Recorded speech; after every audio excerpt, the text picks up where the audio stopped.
Baik, Assalamualaikum warahmatullahi wabarakatuh. Perkenalkan, nama saya Muhammad Ibnu Ramadan. Di sini saya akan mempresentasikan tugas dari manajemen pemasaran, yaitu tentang analisis customer complaint dan CRM, studi kasus IKIO 13 dan Bank BCA.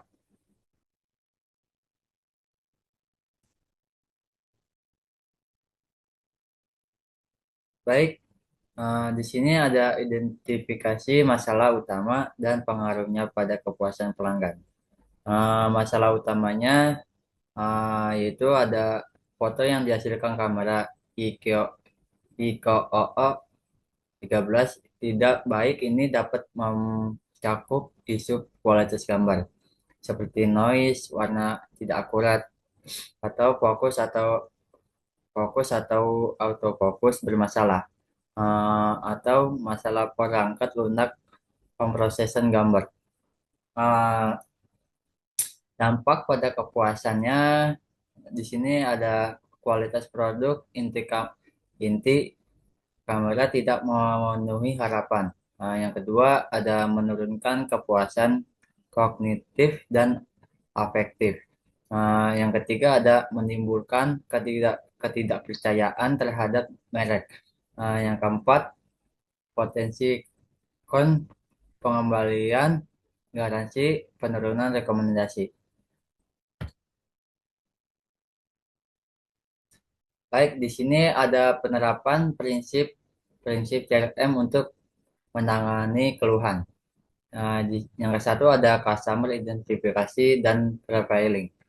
Uh, di customer identifikasi dan profiling, kumpulkan data, mode perangkat, terus versi firmware, terus riwayat pembelian atau kondisi penggunaan. Nah, yang keduanya ada segmentation dan prioritization. Pelanggan dengan isu kritis, misalnya kamera tidak berfungsi sama sekali, diprioritaskan. Pengguna top spender atau influencer dapat mendapat perhatian ekstra. Yang ketiga, personalized communication. Gunakan bahasa empatik, terus sebutkan nama pelanggan, terus jelaskan langkah trouble troubleshooting yang relevan. Yang keempat ada integrated response dan feedback log. Uh, Catat masalah ke tim R&D atau QA dan beri update rutin ke pelanggan sampai selesai. Nah, yang kelima ada aftercare retention retention. Tawarkan kompensasi yang sesuai, misalnya perbaikan gratis, terus unit pengganti sementara atau voucher, serta follow up pasca perbaikan. Baik, yang di sini ada tiga tindakan konkret oleh customer care. Yang ke satu, troubleshooting langkah demi langkah remote. Nah, di sini misalnya minta sampel foto, terus minta log firmware, terus ada pandu clear, change, dan update firmware, serta reset kamera. Yang kedua, di sini ada escalation dan interim solusi. Jika masalah perangkat keras atau firmware, jadwal perbaikan atau pengganti unit. Yang ketiga ada follow up terjadwal dan komunikasi proaktif. Uh, Misalnya diberi timeline penyelesaian atau konfirmasi saat perbaikan selesai. Minta feedback setelah pelanggan menerima perbaikan atau produk. Catat keluhan ke sistem CRM agar isu serupa dianalisis oleh R&D. Baik, di sini ada menggunakan umpan balik untuk meningkatkan produk layanan. Yang satu, analisis akar penyebab. Misalnya kumpulkan foto, metadata, dan log untuk menentukan apakah masalah umum. Misalnya firmware, terus desain optik atau QA. Yang kedua ada perbaikan produk. Jika firmware keluarkan patch atau OTA, jika hardware update rantai produksi. Yang ketiga perubahan proses QA. Tambah uji kamera real world, tes pada kondisi pencahayaan dan penggunaan aplikasi populer. Yang keempat perbaikan layanan. Siapkan Conlet Conlet G, base base atau solusi cepat dan modul pelatihan CS untuk masalah kamera. Hasilnya pengurangan keluhan serupa dan peningkatan CSAT. Baik, di sini ada analisis keluhan nasabah. Nah, identifikasi masalah utamanya funpris, pembukaan atau pembukuan. Uh, Tanpa penjelasan memadai membuat nasabah takut kehilangan dana dan merasa tidak dihargai. Kategori keluhannya di sini ada mechanical complaint atau keluhan muncul karena kerusakan fisik, kegagalan sistem atau alat yang tidak berfungsi sesuai standar. Contohnya mesin ATM error. Uh, Terus ada aplikasi mobile tidak bisa login. Terus kamera smartphone menghasilkan foto foto buruk. Baik, yang kedua sini ada attitudinal complaints. Keluhan ini muncul karena perilaku terus atau etika cara berbicara atau interaksi interpersonal yang tidak sesuai standar layanan. Contohnya CS berbicara dengan nada tinggi atau tugas tidak ramah atau tidak sopan. Karyawan tidak menunjukkan empati. Yang ketiga ada service related complaint. Keluhan ini muncul karena pelanggan merasa kualitas layanan tidak akurat, tidak responsif, tidak andal, atau tidak sesuai janji atau harapan. Contohnya proses layanan lama, tidak ada update update status keluhan, terus informasi layanan tidak jelas.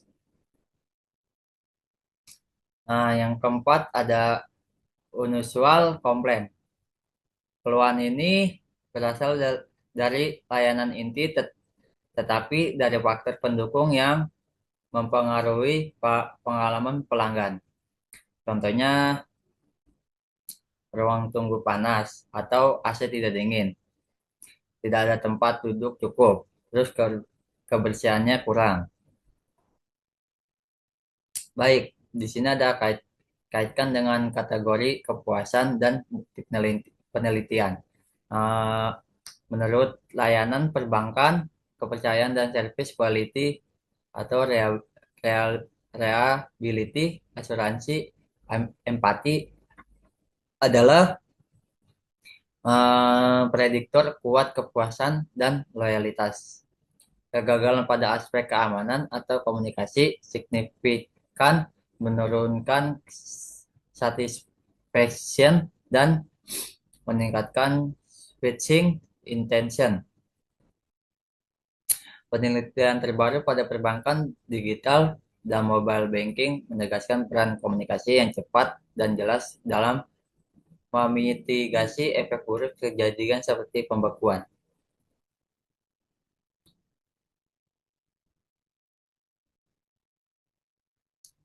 Langkah-langkah penanganan keluhan CRM atau CRM approach. Di sini ada customer identification, periksa profile atau tipe akun, volume transaksi, sejarah kepatuhan, identifikasi kebutuhan emosional atau ketenangan atau kepastian. Catat frekuensi komunikasi, misalnya melalui telepon atau WA atau email. Terus ada customer interaction, gunakan bahasa yang empatik, klarifikasi fakta. Jelaskan alasan umum pembekuan, misalnya proses investigasi PPATK, apa yang bisa dan tidak bisa diungkapkan bank demi kepatuhan hukum. Berikan kepastian, dana tidak hilang, terus asal proses legal sedang berjalan, beri estimasi langkah yang dapat bank lakukan. Customer response, tawarkan langkah praktis, misalkan bantuan dokumen, bantuan pengajuan klarifikasi ke unit kepatuhan bank, rujukan kepada PPATK jika diizinkan, penyediaan kontak unit complaints, dan catat janji layanan atau SLA untuk update. Yang keempat ada customer retention, jamin follow up berkala, tawarkan layanan premium atau program goodwill, misalkan bebas biaya admin tertentu. Nah, edukasi pencegahan, transaksi tentang transparansi tentang transaksi yang terblokir untuk membangun kembali kepercayaan. Analisis komparatif. Di, di sini saya akan analisis komparatif YKIO vs BCA.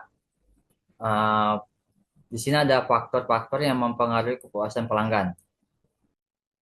Di sini ada YKIO, kinerja produk inti kamera, kualitas hardware atau software, pengalaman pengguna UX, respon after sales, faktor perbaikan dan reputasi merek. Nah, yang kedua ada Bank BCA, keamanan dan keandalan transaksi, transparansi komunikasi, terus ada kepatuhan hukum, terus kecepatan resolusi masalah, terus ada trust dan asuransi dari staf bank. Perbedaan utamanya, produk fokus pada fitur dan performa teknis, jasa bank fokus pada kepercayaan, keamanan, dan prosedural. Persamanya, keduanya butuh respons cepat, empati CS, dan loop feedback untuk perbaikan produk dan atau layanan. Di sini ada langkah-langkah konkret untuk meningkatkan kepercayaan dan loyalitas. Untuk IKIO, di sini ada satu, tingkatkan proses QA, QA dan rilis OTA patch bila diperlukan. Yang kedua, percepat layanan servis dan perbaikan garansi, sediakan unit pengganti. Yang ketiga, bangun knowledge base atau FIQ dan tutorial dan program follow up proaktif untuk pernah jual.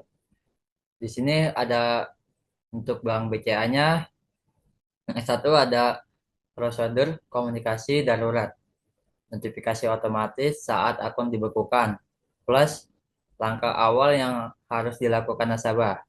Yang kedua, unit khusus kepatuhan yang bisa memberikan pembaruan berkala kepada nasabah dalam batas hukum. Yang ketiga, program edukasi dan transparansi tentang alasan umum pembekuan, plus layanan hotline prioritas untuk kasus sensitif.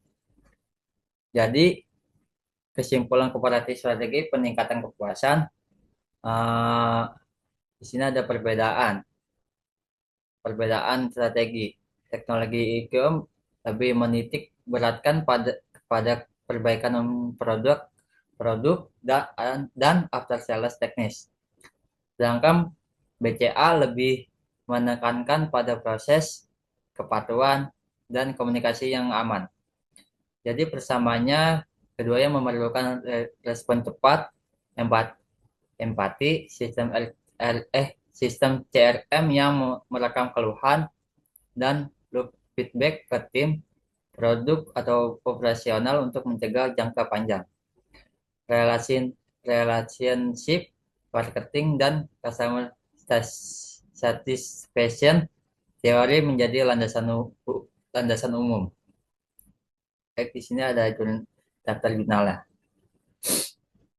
Baik, presentasi dari saya. Apabila ada kekurangan, tolong dimaafkan. Wassalamualaikum warahmatullahi wabarakatuh.